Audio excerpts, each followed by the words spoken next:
another opportunity, and that's where you know a lot about and where you're dealing with. There is an increasing demand for wildlife and wildlife watching in Europe. We have made a lot of species very shy. We've made them nocturnal instead of diurnal because the way we treat them and because of hunting pressure. But a lot of people like this positive emotion between an animal. If you walk in your garden, you see a beautiful butterfly, or if you're on holiday and you see a moose or anything, people like to see wild animals. This is in Berlin, where there's now 4,000 wild boar living in the city. I don't know about Stockholm, but this is pretty exciting. And you see that wild boar is not a shy animal if you leave it.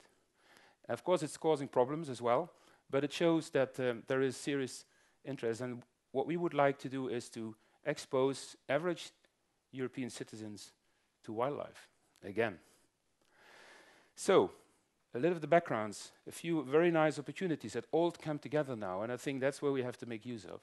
So the initiative Rewilding Europe has developed a vision, which is basically making Europe a wilder place. That sounds very nice, very general, and of course we have worked that out in much more detail.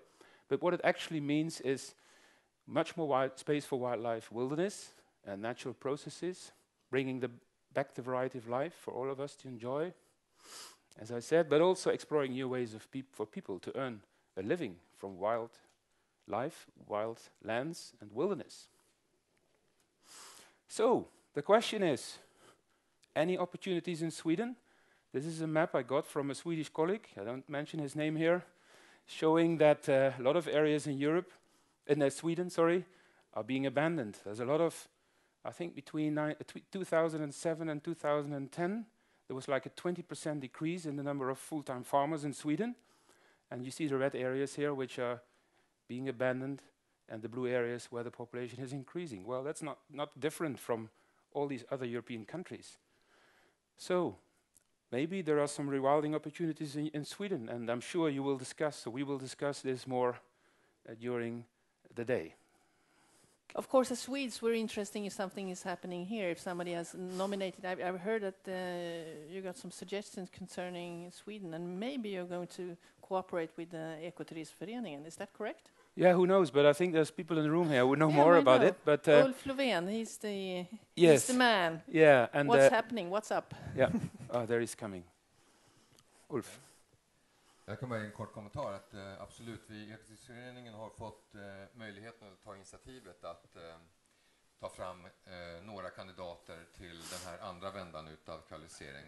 The opportunity to bring forward candidates from Sweden of suggested large areas that might be possible to have improvement from rewilding Europe as rewilding areas in the northern parts of Europe.